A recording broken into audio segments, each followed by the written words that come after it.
Live from downtown Detroit, Local 4 News at noon starts now. So we're in Kansas City, and playing the Chiefs will be the Detroit Lions. Oh. That's right. Part of the NFL schedule just dropped, and the hype around the Lions is building because of that announcement. Good afternoon, everybody. I'm Jason Coulter. It looks like the Lions will start the new NFL season in the national spotlight. The first game of the season will be Thursday, September 7th. Defending Super Bowl champs, the Kansas City Chiefs, taking on the Lions. As you just heard Mike Tirico describe, the hype surrounding the Pride this year. The Lions, very different story. Top 5 offense. Yeah. Won 8 of the last 10 games last year. Took down the Packers. You know, there's always a hot team. People say, hey, who's the team everybody's talking about? Yeah. It's the Lions this year. Carson acts like he knows the Lions. Get out of here. The game will be played in Kansas City's Arrowhead Stadium. This is the first time the Lions have been scheduled for the NFL's kickoff game since that began in 2002.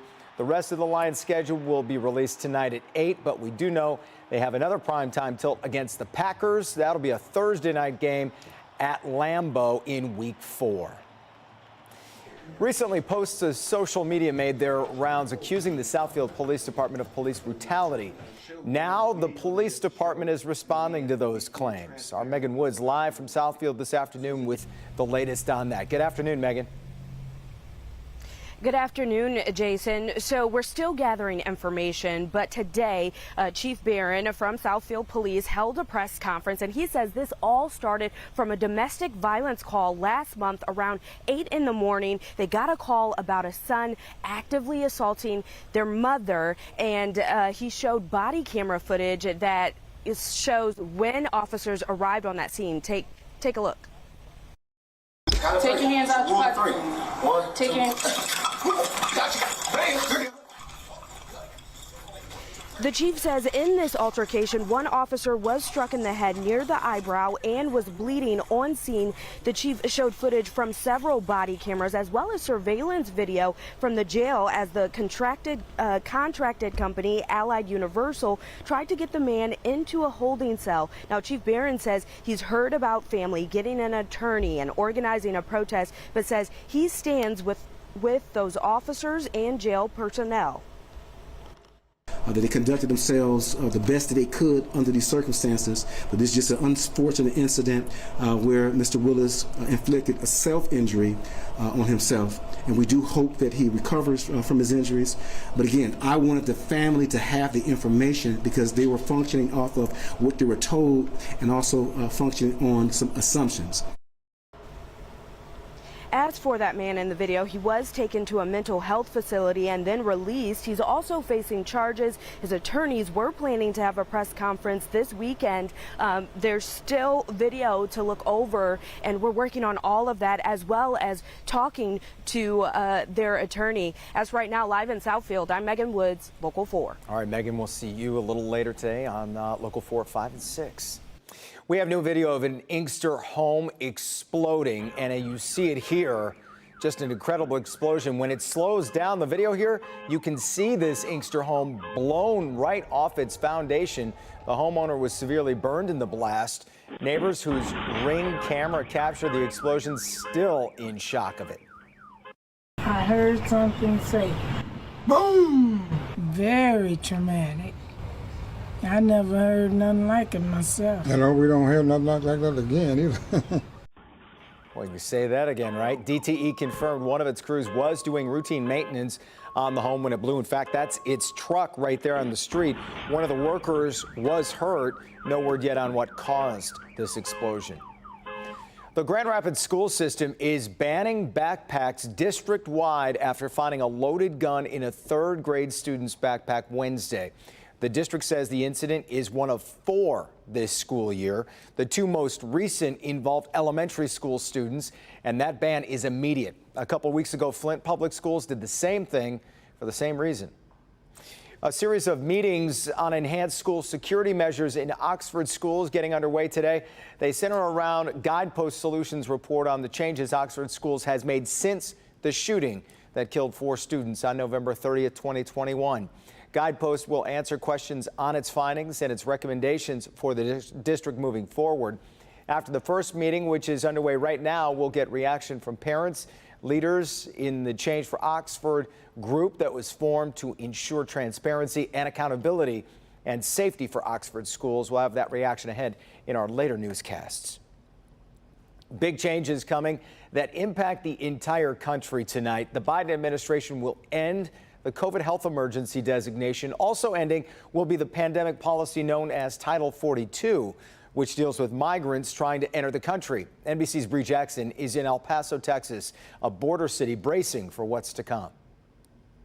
We're here in El Paso, Texas, just a few blocks from the border. And as you can see behind me, there are still several migrants that have been staying here as this church has provided shelter. But local officials here tell me that they've been preparing for this day for months. El Paso is one of several border cities that has already declared a state of emergency even before Title 42 ends. The day has come when Title 42 comes to an end. The mayor of El Paso, Texas, tells me his border city is ready. We've been prepared for the unknown, and we still don't know what the unknown is because we don't know what will be coming. Migrant crossings are expected to surge when the COVID-era policy lifts late Thursday night.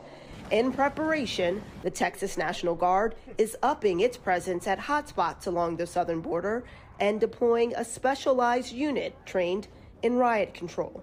So this team is here to prevent, deter, and if necessary, interdict illegal activities. The Biden administration's plan includes encouraging migrants to apply for legal pathways to enter the U.S. The purpose of what we're doing now is making legal immigration more streamlined.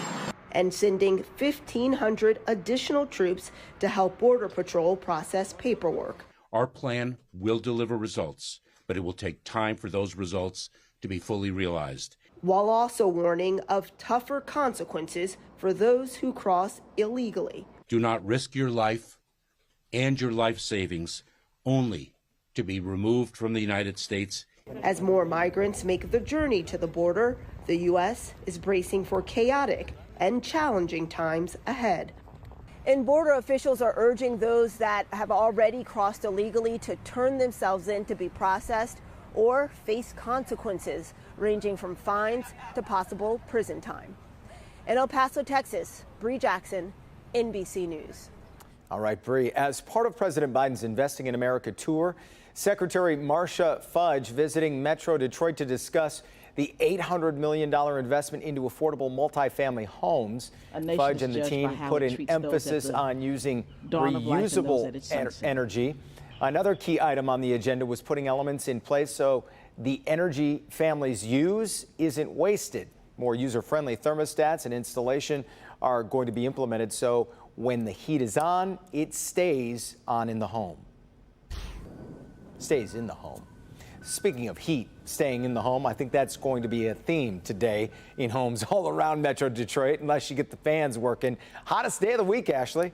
Absolutely. So already sitting at 75 degrees, which was the high temperature at Metro Airport yesterday, and we're only at noon. So we'll continue to rise as we flirt with 80 degrees today. You can see some blue skies up above with some thin high clouds mixing in. Very light southwesterly wind at about 3 miles per hour. But when you have sunshine paired with southerly flow, that's going to usher in some warmth from the south. So weather story for today.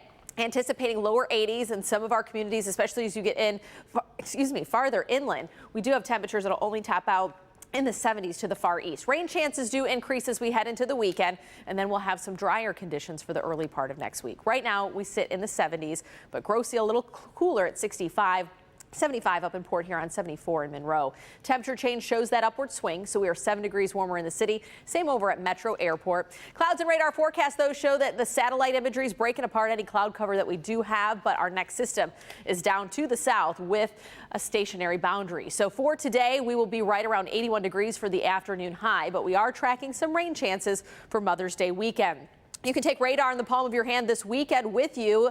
In addition to that, we also have our future radar layer in which you can time out when rain showers will be pushing out for your outdoor events this weekend. All right, Ashley. Wendy's and Google are teaming up in a big way. Why you might not be talking to a real person the next time you order a spicy chicken sandwich. Plus, a famous item that started at a Coney Island 35 years ago now getting its own place. The restaurant that's putting the honey in the spotlight.